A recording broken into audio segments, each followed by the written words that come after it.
Bismillahirrahmanirrahim. Assalamualaikum warahmatullahi wabarakatuh.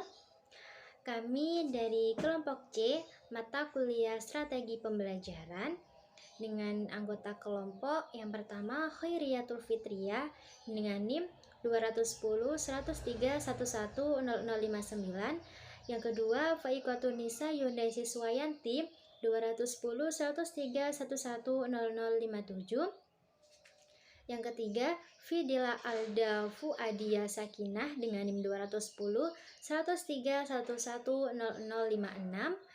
Yang keempat, Rizky Rahmadani Saputri dengan NIM 210 103 110071. Kemudian yang kelima, Dila Fitri Azahra dengan NIM 210 103 110076.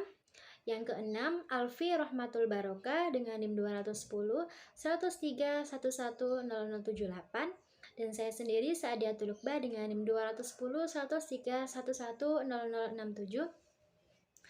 Di sini kami melakukan praktek atau simulasi pembelajaran untuk memenuhi tugas dari Bapak Alfan Nur Azizi sebagai tugas ujian akhir semester. Bismillahirrahmanirrahim.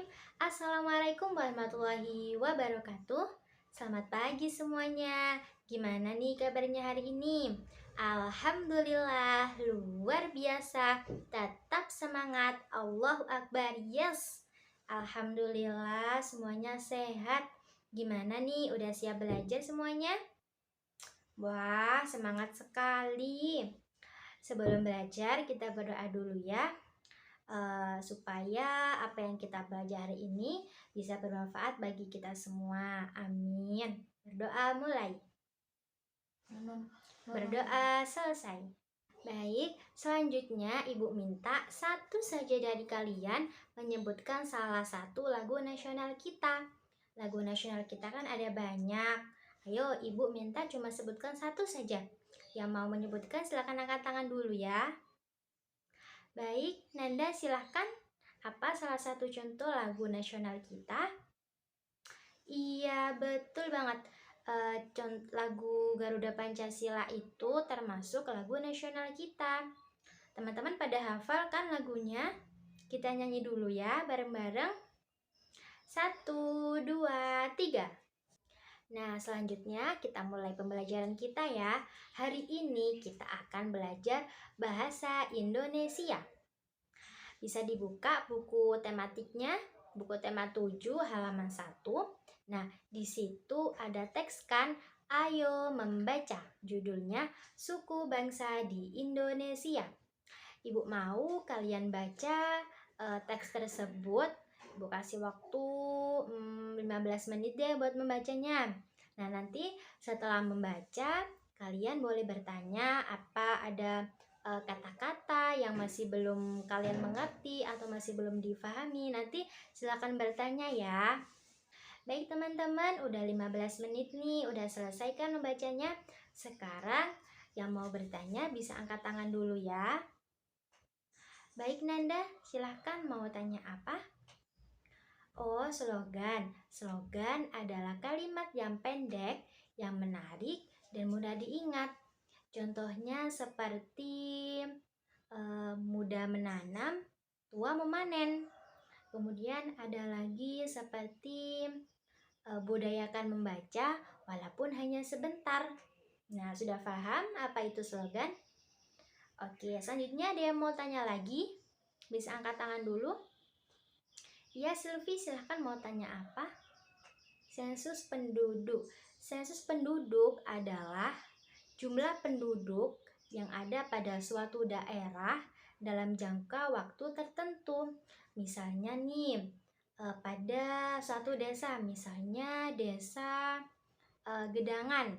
Lah itu tuh pada desa itu tentunya ada penduduk kan. Nah, pemerintah itu melakukan sensus penduduk misalnya dalam jangka waktu 1 tahun. Misalnya 1 tahun itu jumlah kelahirannya berapa, jumlah kematiannya berapa. Nah, nanti bisa ditotal itu termasuk sensus penduduk. Gimana, sudah paham sensus penduduk itu apa? Oke, lanjut. Ada yang mau tanya lagi? Adat. Adat adalah kebiasaan yang sudah ada sejak dulu. Misalnya upacara pernikahan di Jawa itu tuh sudah ada sejak zaman dahulu. Kemudian misalnya ngaben. Ngaben itu kan upacara pembakaran mayat di Bali. Tuh, itu juga termasuk adat. Gimana, ada yang mau bertanya lagi? Wah, sepertinya sudah bisa semua ya. Anak-anak sudah pintar semuanya. Amin. Baik, setelah anak-anak membaca buku, anak-anak mungkin sudah tahu materi apa yang akan dibahas, yaitu gaya. Anak-anak mungkin sudah memiliki pandangan ataupun sudah paham lah mengenai gaya. Gaya merupakan tarikan atau dorongan yang menggerakkan benda dan mempunyai arah serta besaran tertentu. Dapat dikatakan lagi gaya itu sebuah interaksi yang apabila bekerja sendiri akan menyebabkan suatu perubahan gerak pada benda. Gaya ini dapat mempengaruhi perubahan gerak, posisi, ataupun perubahan benda. Gaya ini juga memiliki jenis-jenisnya. Jadi kita akan mempelajari jenis-jenis gaya pada slide selanjutnya. Selanjutnya, ayo kita pelajari bersama bermacam-macam jenis gaya dan contohnya dalam kehidupan sehari-hari. Jadi, gaya memiliki banyak jenis sesuai dengan sumber yang melakukan gaya. Di antaranya adalah gaya otot, gaya pegas, gaya gesek, gaya gravitasi, gaya magnet, dan gaya mesin. Nah, apakah kalian sudah tahu perbedaan dari masing-masing gaya ini? Ayo kita bahas satu persatu. Yang pertama adalah gaya otot. Gaya otot adalah jenis gaya sentuh yang bertumpu pada tenaga otot. Gaya ini dihasilkan oleh gaya tarikan dan dorongan melalui kinerja otot-otot manusia maupun dari otot hewan. Contoh gaya otot dari manusia yaitu ketika kita sedang mendorong meja, sehingga posisi meja tersebut dapat berpindah dari satu tempat ke tempat yang lain. Sedangkan contoh untuk gaya otot dari hewan yaitu otot kuda yang digunakan untuk menarik kereta delman. Yang kedua adalah gaya pegas. Gaya pegas adalah jenis gaya sentuh yang bersumber dari pegas atau benda elastis lainnya.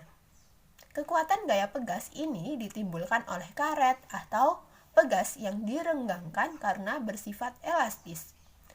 Contohnya, saat kalian bermain panahan, ketika kalian menarik panah, lalu kalian lepaskan, maka karet akan mendorong anak panah sehingga terlontar dengan cepat dan jauh. Nah, itulah yang dinamakan dengan gaya pegas. Yang ketiga adalah gaya gesek. Gaya gesek adalah suatu jenis gaya yang terjadi ketika dua permukaan benda saling bergesekan atau bersentuhan. Semakin kasar permukaan benda, maka gaya gesek semakin besar dan menghambat laju benda. Sedangkan semakin halus permukaan benda, maka gaya gesek semakin kecil dan mempercepat laju benda. Contoh dari gaya gesek yaitu saat kalian mengendarai sepeda, maka terjadi gesekan antara roda sepeda dan juga jalan. Selain itu, saat kalian mengerem sepeda tersebut, maka lajunya akan melambat secara perlahan dan akhirnya berhenti. Nah, itulah contoh-contoh dari gaya pegas.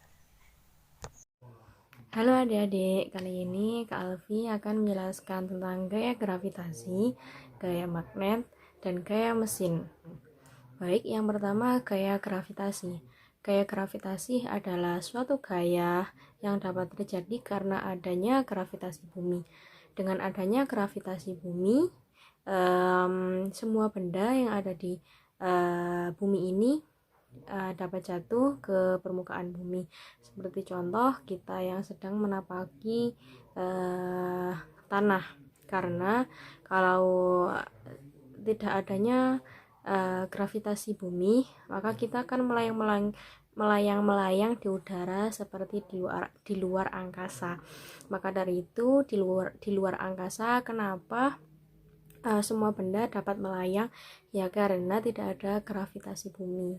Contoh simpelnya begitu. Ada lagi contoh kertas dilempar ke bawah pasti akan jatuh ke bawah, bukan malah ke atas. Karena adanya gravitasi bumi, maka benda tersebut dapat jatuh ke permukaan tanah. Itu ya adik-adik, bisa dipahami?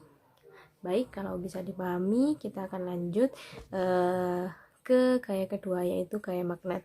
Gaya magnet adalah suatu jenis gaya yang asalnya berasal dari benda magnetis. Gaya ini bisa muncul akibat dorongan atau tarikan dari magnet pada logam benda. Contoh yaitu ketika besi didekatkan dengan magnet, maka besi tersebut akan tertarik oleh magnet. Gaya magnet terdapat dua kutub, yaitu kutub utara dan kutub selatan. Apabila kutub utara bertemu dengan kutub utara atau bertemu dengan kutub sama, maka akan terjadi penolakan. Sedangkan kalau kutub utara bertemu kutub selatan atau kutubnya bertolak belakang, maka magnet tersebut akan terjadi gaya tarik-menarik dan menyebabkan magnet tersebut menempel gitu. Jadi bisa dipahami kalau kutub tersebut sama, maka terjadi tolak-menolak. Apabila kutub tersebut berbeda, maka akan terjadi tarik-menarik gitu ya. Baik, yang terakhir yaitu gaya mesin. Ya, seperti yang adik-adik ketahui, pasti di sepeda motor itu ya ada mesinnya. Karena kalau tidak ada mesin, sepeda tersebut tidak akan berjalan. Gaya mesin adalah gaya yang timbul akibat dari kerja sebuah mesin. Contohnya yaitu di mesin motor, mesin mobil, sekarang kan sudah canggih ya. Hanya itu saja yang dapat Kak Alfi sampaikan. Apabila ada kekurangan, mohon maaf. See you. Pada materi selanjutnya kita akan membahas mengenai sifat-sifat gaya. Sifat-sifat gaya di sini ada 5. Yakni yang pertama adalah gaya dapat mengubah bentuk benda.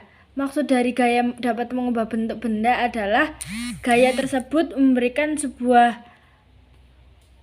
sesuatu yang dapat memberikan perubahan pada benda tersebut. Contohnya pada tanah liat.